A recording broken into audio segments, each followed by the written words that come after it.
Mid-South Baseball Report. I'm your host, Johnny Ray. Okay. Hey guys, it's Kevin Kennedy at USA Stadium. Just want to remind you that our spring and summer for 13 to 14-year-olds start March 18th. And we have a lot of great events that are scheduled throughout the spring. One of them being our May 13th Spring World Series that'll be played here. And then we go on through the summer. We sure would like to have you at the park.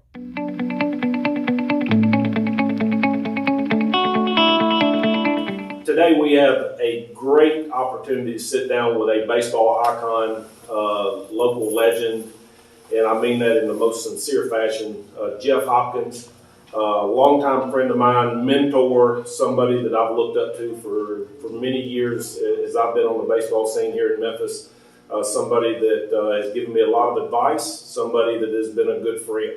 And I'm just excited to sit down and talk with him today. Coach Hop, welcome to the show. Thank you, Johnny. I appreciate those kind words and appreciate the opportunity to come and share with a new adventure that you're undertaking. We're excited not only about this show, but everything that's going on at USA Stadium. I know you're from Frazier, right? You're right down the road. Born and raised in Frazier, so you've seen a lot of things that's been going on here in Millington since the early days back in the 80s and you know, through the early days of just American Legion Baseball here, Team USA.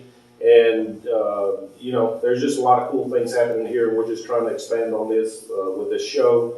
And they said since I had a face for radio, they were going to put me on the big screen and let me kind of interview and talk to you guys. So well, y'all have done a wonderful job. This is a beautiful facility.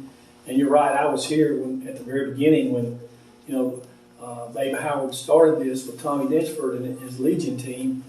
And gosh, that was 1982 was when the ground was broke here. Okay, I was born in 1982. That was a long time ago, and they started this facility, and it's just grown and grown and grown, and it's been a lot of great baseball players come through this program. When you start talking about local talent was outstanding, and then you start talking about the USA teams coming through here, and of course, college teams that played out here.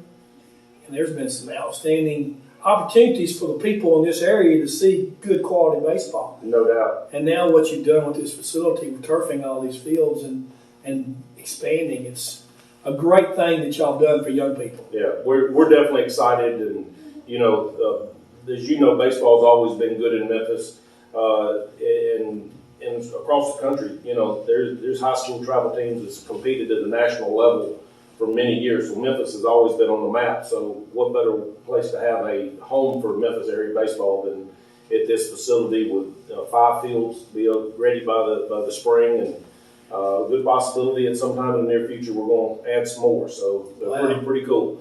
Yeah. So I want to talk about Jeff Hopkins for a minute. I always love sitting down with you, hearing good stories and just kind of, you know, what all you've gone through. Graduate of Frazier High School, is that correct? Yes, graduate of Frazier High School, and I had the pleasure of playing as a sophomore on 2 teams that went to state tournaments. Our basketball team, I was the 6th man on that basketball team as a sophomore, and you know, we had guys like Charlie Blanchard that was an all-state athlete in baseball and in basketball. Definitely and of course, know that name, yes. Ross Grinsley was a basketball player. He was a 6'5" forward and ended up pitching in the big leagues. Sure. And those had a little point guard named David Bevel that was a great guy, great player. So I had the opportunity to play on that team, and then our baseball team went to the state tournament too. And we had, of our 9 starters, 7 of our starters played college baseball. Wow. Or pro ball. Pretty incredible. And, you know, there were other teams out. One of the greatest games we ever had was a regional game. Back then it was the finals of the regional, and the winner went to the state, and we played Millington high school team. Tommy Dinsford was on that team, and Marty Madden was on that team, and the 2 young men that ended up playing at Mississippi State, David and Joe, their last name slips my mind right now, but they were great players. They had a great team. Right. We beat them 3-2 in the finals of the game that I pitched. And Tommy Dinsford, when you see him, you ask him about this game. The last out was made at home plate when our third baseman threw the ball to our first baseman who was covering home plate, and he had no glove on. He caught the ball and tagged the runner out because we had celebrated on what we thought was a third out. Wow. And it was a trap. Yeah. Our infielder trapped it, and by the time we realized what was going on, our catcher was actually in my arms, and the first baseman was at home plate and tagged the guy out. That was one of the craziest games we've ever had. And one of the craziest I've ever been involved in. And Tommy, every time I see Tommy Dinsford, he talks about that game. So I graduated from Frazier and went on to play at the University of Memphis. Played at Memphis State. Right. Coach Al Brown. Coach Al Brown signed me. He was there my freshman year. And then Bob Kilpatrick came in, and Bob coached there for 30 years and built an outstanding program. And I was fortunate enough to be on his very first team. And we had taken, the year before, we'd had a tough year and had a losing season. And Coach came in, and Bobby turned it around immediately. We had good teams from that point on. And would this have been an old Missouri Valley Conference? it was. Wow. We first started out as independents, and then we went to the Missouri Valley. And then we went back to an independence. But yeah, it was Missouri Valley days. Some really good baseball teams, and enjoyed my college playing time. Yeah, and Met a lot of great guys. Yeah, played with a lot of great guys. Right, and so after you finished college, you head to Skyview, right? So people that don't know, Skyview was it was rolling. There was a lot of great players that came through Skyview. Yes. A lot of great coaches got their start at Skyview. The Frazier community was a baseball playing community.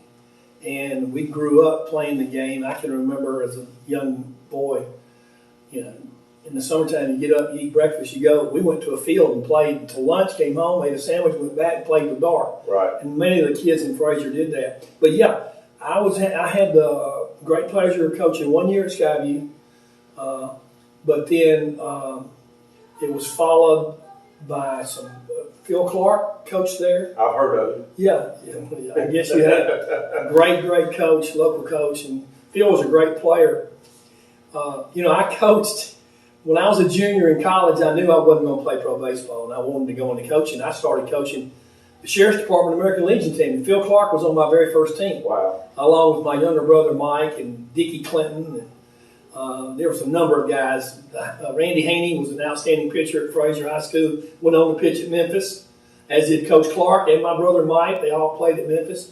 So I had a great team there, and I had a good team at Skyview. And after I left Skyview, Jim Hicks came in and coached there, and he was an old Frazier guy. He was there a couple of years, and then Coach Clark came in.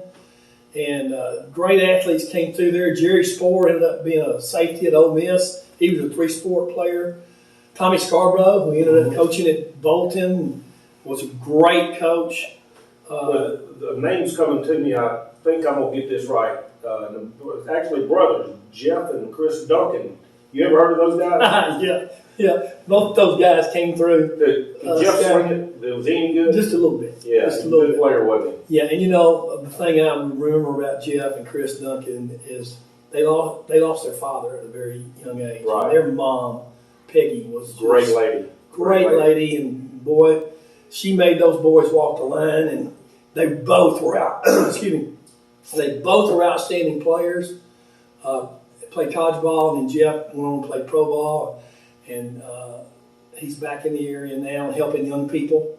Chris is a principal at Arlington High School. So Right. yeah, these are guys that, and the Massey boy, Phil Massey, played at Skyview and went on to play football at Baylor, and now he's the football coach at Chattanooga Baylor and been there for a number of years. So yeah, there's been a lot of athletes come through that area, That's right. as was Memphis. This whole area. Johnny, you being from Mississippi, I ran into Mark Carson yesterday out here.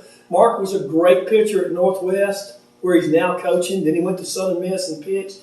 Donnie Castle played down in Mississippi, was a three-sport athlete. Legend. He was legendary. Maybe the best athlete I've ever been around in my whole life. Could do it all, and so there's been a lot of good baseball talent in this Mid-South area. Which is kind of the reason we want to do this show, Mid-South, North Mississippi, maybe even into Arkansas, the West Tennessee area. I just think it just needs to be expressed to everybody what we all have here. And just with the history of USA Stadium and being able to bring somebody in like yourself to tell stories, I just think it's tremendous.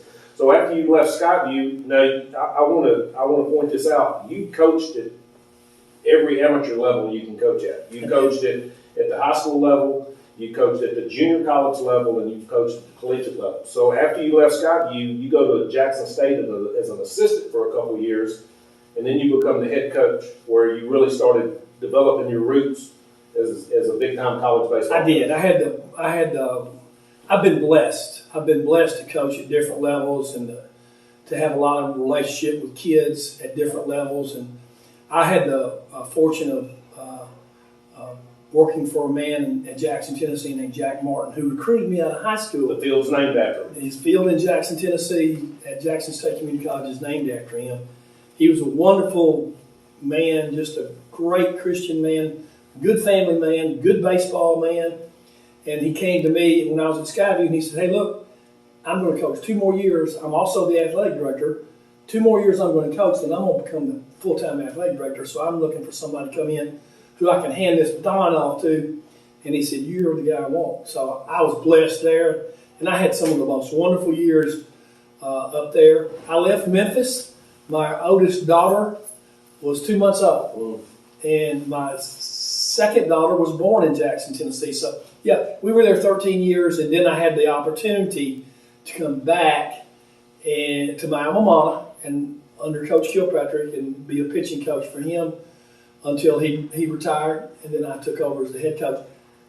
I'm the only guy, and Coach Rock pointed this out to me because I didn't know it. I'm not smart enough to figure this kind of stuff out. But Coach Rock said, "You're the only guy that's ever played at Memphis State, was an assistant coach at Memphis State, and then became the head coach." Wow.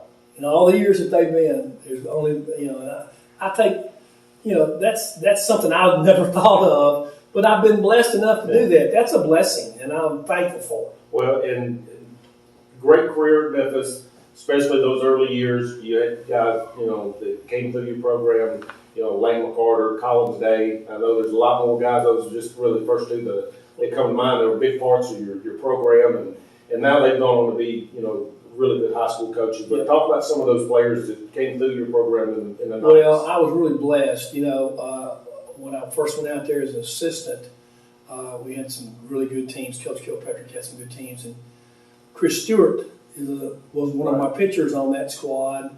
He is now the pitching coach at Memphis University School, and he played some pro ball. Great.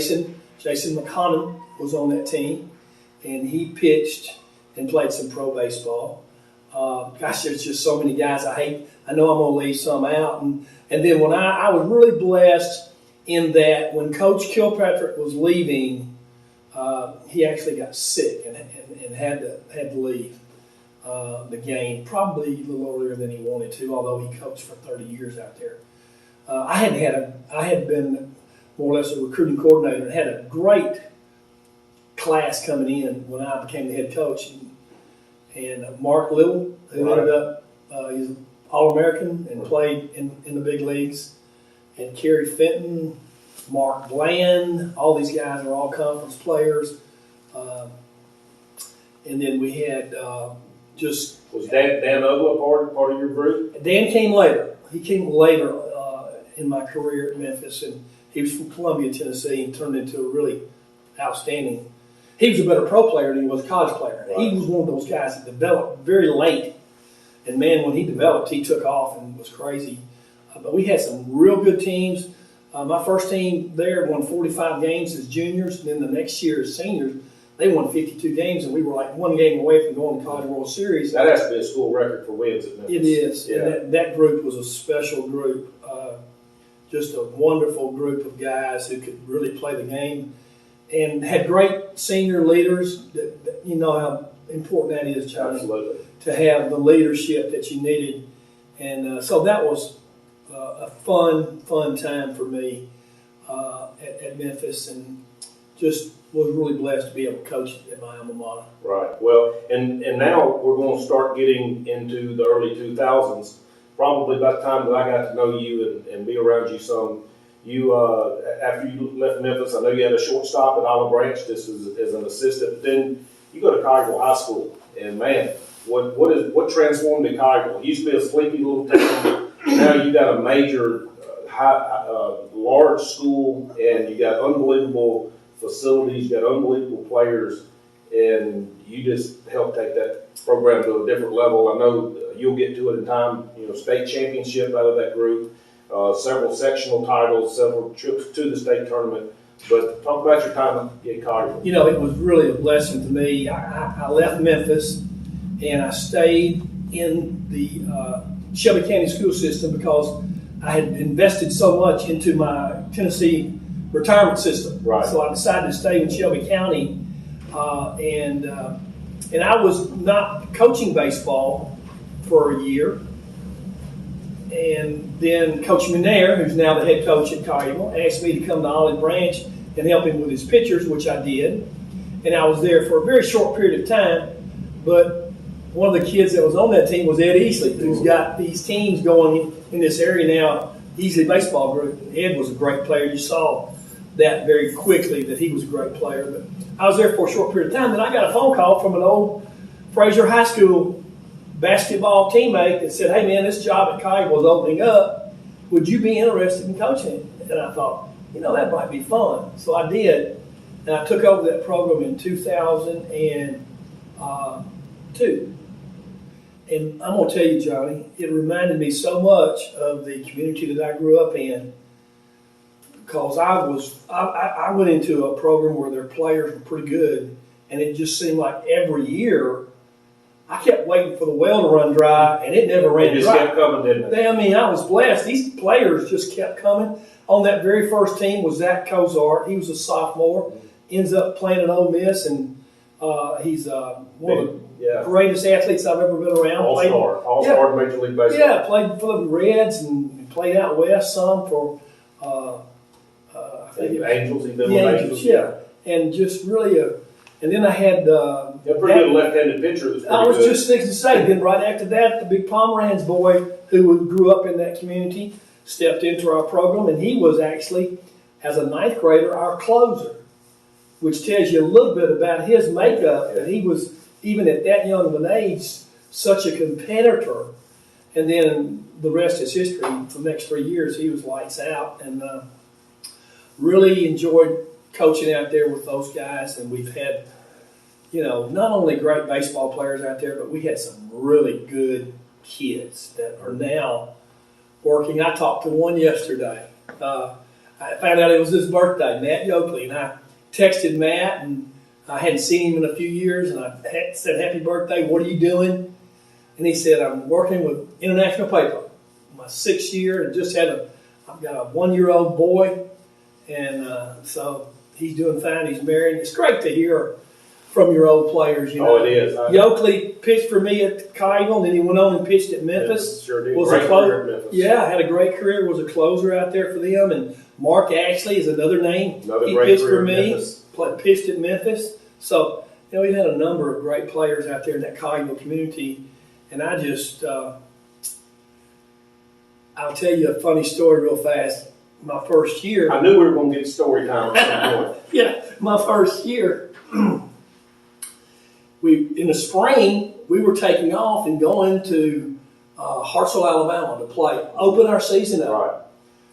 Well, my daughter, Gina, was about to have a baby. And I told the president of my baseball club, I said, "Look, my daughter is about to have a baby." I said, "I'm going to go on this trip with you."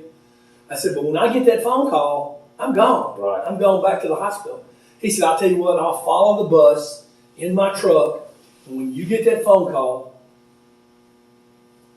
you hop in my truck and we'll come back." We got halfway to Hartselle. Halfway down there, and I got that phone call. I said, "Bussy, pull over." Got out, got in Mark's car. Jeff Curtis was one of my assistant coaches then, He's now the athletic director for Colleyville Municipal Schools and doing a wonderful job. Fantastic job. He is a technology guru, so he's taken athletics into the technological era and has done a great job. But anyway, I said, you got it. I don't know when I'll be there, but you got it. And he coached one game. By the time I got back, the baby was just being born. He coached one game and won. So his high school career, he's 1-0. There you go. Hey, you go out on top, right? Yeah, he went out on top. But he, let's talk about Jeff a little bit. He's got a great role there at Colleyville because of everything that's developed there with all the growth and stuff. He doesn't have an easy job. That's a heck of a job that he's got to oversee those athletic programs. It's just like the community of Colleyville and the town of Colleyville has grown. The resources in Colleyville have grown for those kids out there. That school that they've got, Johnny, you're familiar with it. I know a lot of people are familiar with it. If you've never been out there and you're watching this, you need to take a trip out there and see the beautiful facilities that they have, both educationally. They've got Coach Curtis gave me a personal tour of it when it was first built. And they've got an auditorium in there for the arts that is second to none. I mean, it's huge. Yeah. And seats, I don't know how many people. And then, of course, they've got a beautiful football stadium and a beautiful baseball and soccer and softball. And they've got an indoor facility that is just, it's huge. Second to none. Those kids won't for nothing. The only problem is sometimes when they leave high school and they're going on and further in their athletic careers, they may walk into a college facility that wasn't up to what their high school standards were. I'm going to tell you something. The kids out there, when I coached, we would leave a great facility sometimes and go to a lesser facility, and I'd hear somebody say something, and I'd say, "Whoa, come here. This ought to bless your heart to know that you play on a place like you play on, and you learn to appreciate that even a little bit more." And they all agreed. They were mature enough to agree with that. So, but boy, when Coach Curtis got that job, shortly thereafter they went into that new facility. And man, he's hired their new football coach that they just completed the first 10-0 season ever out there. Right. He's done a great job, and he hired an outstanding basketball coach who went to the state tournament, I think, last year.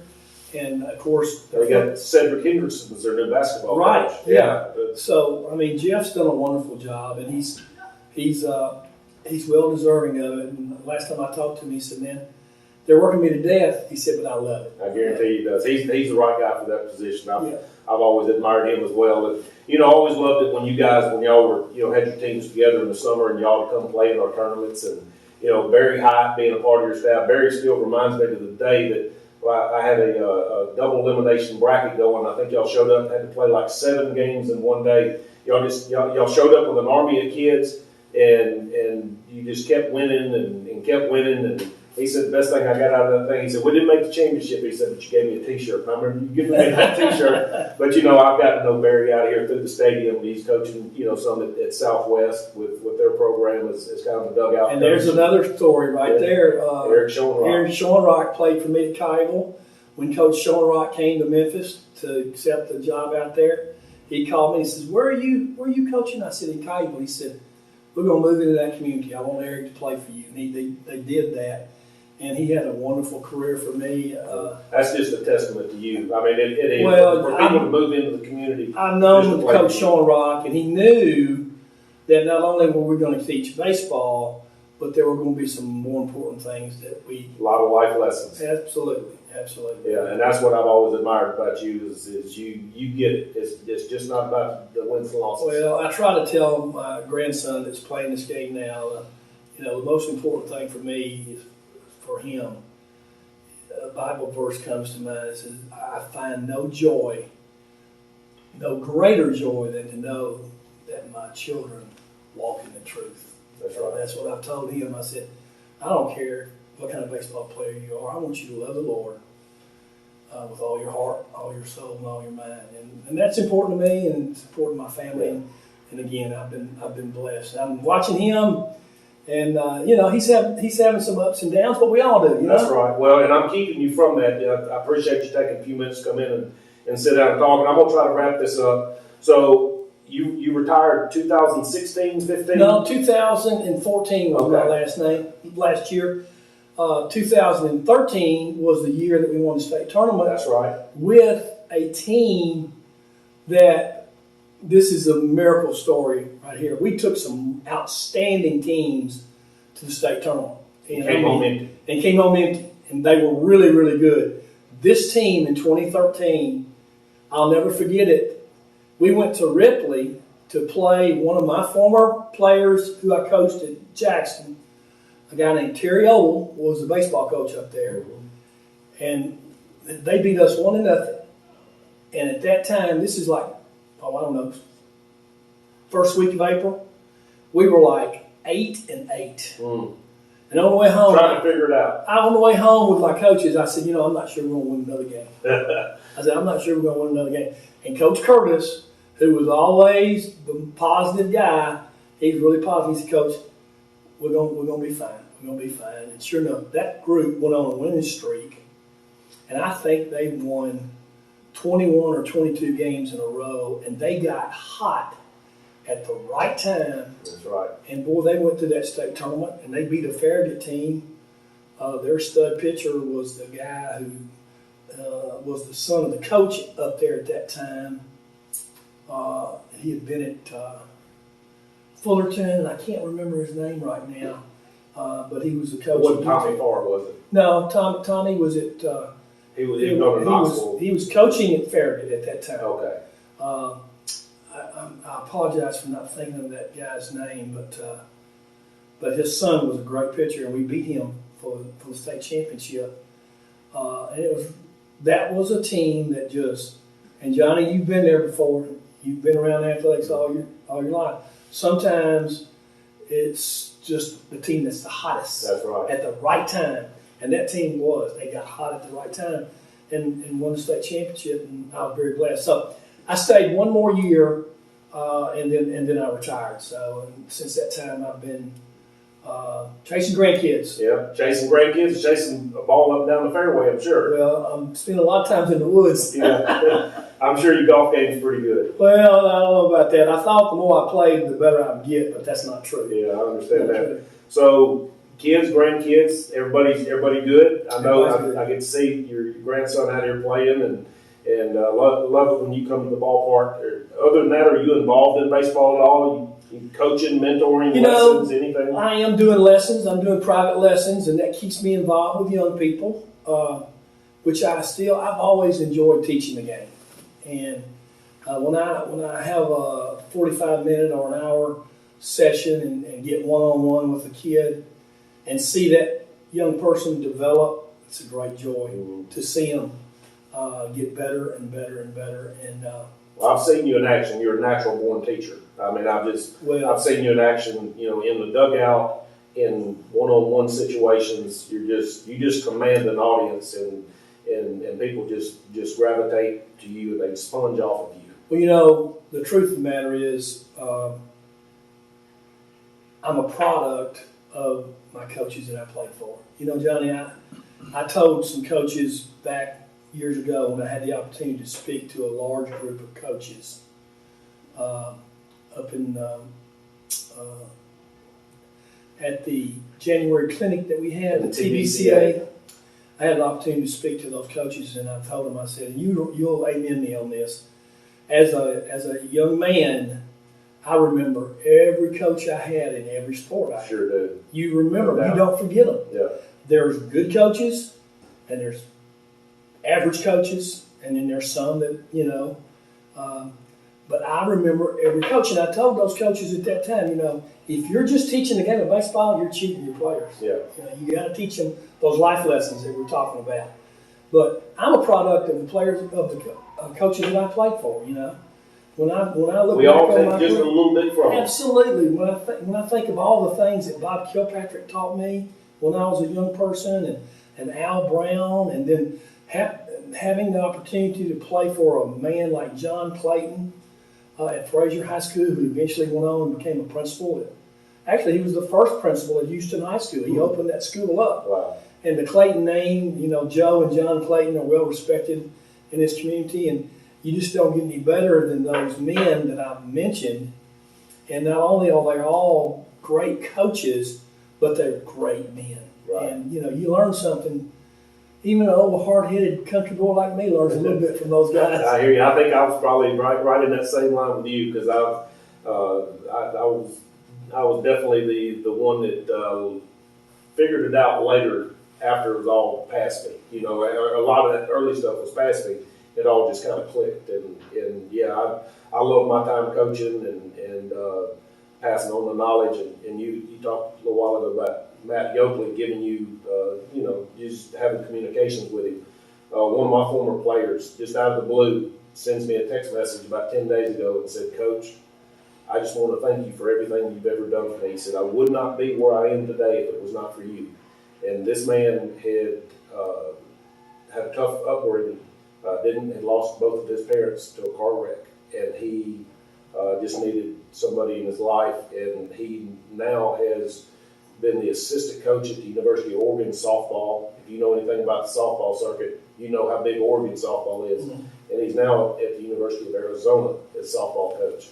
And he's also been the head coach at UAB. So he's done all that through me just giving him a chance and me meaning something to him. You've been there for him. And I think, how big is that, Johnny? How does that make your heart feel, Johnny? I sit here, it almost makes you want to tear up, but it definitely gives you chill bumps from head to toe just thinking about you've made a difference for somebody and what they think about you. To me, we sacrifice a lot to be at the ball field and to be with these kids away from your family, because these kids become your family as well. So you got your family at home, but then your family in that dugout, and for those guys to care about you years after and realize that you really meant what was best for them. Yeah. You had their best interests at heart, whether they knew it or not at that time. Yeah. And you just help lead them and help them grow up to be productive adults. And that's what's a blessing about all of it, being a coach and a teacher and someone that